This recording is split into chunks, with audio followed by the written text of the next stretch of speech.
কারণ আমরা যেহেতু মুসলমান, যে তাণ্ডব সিনেমার দেখুন একটা দৃশ্য, যে আফজাল ভাই বলে যে বাবা আমাকে একটু নামাজ পড়ার জন্য একটু সময় দেওয়া হোক, আমি হলে তাই নামাজ আছে।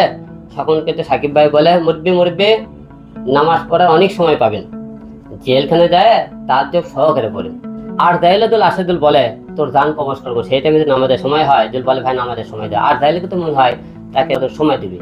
তো এই সিনেমার এই দৃশ্যটা মানে আমাদের মুসলমানকে ছোট করা এবং নামাজকে ছোট করা। তাণ্ডব সিনেমার যে দৃশ্য নামাজের কথা বলা হয়েছে, এই সিনেমার এই দৃশ্যটা যাতে ফেলে দেওয়া হয়, ফেলে দিয়ে আপনার সিনেমাটা আপনারা পুনরায় আপনারা আবার চালান, তাতে কোনো সমস্যা নেই।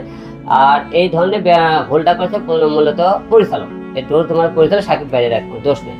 তো সবাইকে এই জন্য একটা কথা বলতে চাই, যে এই সিনেমার বিষয়ে আপনারা যারা মুসলমান আছেন তারা অবশ্যই আমার পক্ষে একমত হবেন, যে নামাজ নিয়ে আমরা কোনোদিন, ইসলাম নিয়ে কোনোদিন আমাদের কেউ যদি মনে করেন, যাই হোক আমি হিরো আলম কোনো অন্যায় করি, আপনারা আমাকেও ছাড় দেবেন না যে কেন তুমি ইসলাম দিয়ে নামাজ নিয়ে তোমরা এই ধরনের বেয়াদবি করলা।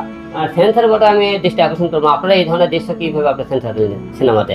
এই সিনেমাতে কি সাকিব ভাইয়ের জন্য দিলেন, রায়ন রাফির জন্য দিলেন সিনেমাটা, না কার ধরে আপনার সিনেমাটা দিলেন? এই সিনেমাতে হিরো আলম করতে আপনার সিনেমাতে আটকে দিলেন না আপনারা, তো হিরো আলমের সিনেমা কেন এই ধরনের দৃশ্য দেখলাম আমরা? তো এই জায়গাতে আপনি বলবো, এই জায়গায় যেহেতু নামাজ এবং ইসলামের দিকে ধরনের কথা চিন্তা আপনি করে এই ধরনের আপনি দৃশ্যটা আপনাদের সেন্টার বোর্ড থেকে বাদ দেওয়া উচিত ছিল, আমি যা মনে করি। যেহেতু জিরাজ বলেছেন আমাদের জন্য আমাকে একটু সময় দেওয়া হোক, তবে এই নামাজের জন্য কিন্তু তাকে সময় দেওয়া উচিত ছিল। ঠিক আছে, এটাই ইসলামের উপর অবশ্যই আঘাত এনেছে, আমি যেমন সিনেমা যদি মনে করেন আমাদের এই নামাজের ইসলামের উপর যদি বাধা দেওয়া হয় যে এই দৃশ্যটা বাতিল করা যায়, তাহলে ঠিক আছে, বাধা দেওয়ার পক্ষে আছে। আর এই দৃশ্যের বিষয়ে অন্য কোনো বিষয়ে বাধা দেওয়া হয় কি সিনেমা বন্ধ করে দেওয়া হয়, তাহলে ঠিক নাই। কিন্তু এই দৃশ্যের বিষয়ে তারা অপমান করে, যে হল ভাঙচুর করে, সিনেমা বন্ধ করে দেয়, তাহলে তাদের পক্ষে আমি আছি। এই সিনেমা প্রথম দিকে কিন্তু তাণ্ডবের পছন্দ একটা ভালো একটা ইয়ে ছিল, চাহিদা ছিল। চাহিদা থাকার কারণে যখন আস্তে আস্তে হলের দিকে জনগণ দেখলো না সিনেমাটা, অনেকে যখন দর্শকের মন ভেঙে গেছে ঢোকার পরে, তখন দেখেন সিনেমাটা একটু আস্তে আস্তে হল থেকে লোকজন মনে করে লস, এবং একের পর এক হল মালিকরা কিন্তু কথা বলতেছে আমি 2 লাখ টাকা সিনেমা নিলাম, সিনেমার তো কিছুই নাই, সিনেমাটা অনেক লস খেয়েছি, এত টাকা দিয়ে সিনেমা নেওয়ার পরে লস খেয়ে গেলাম।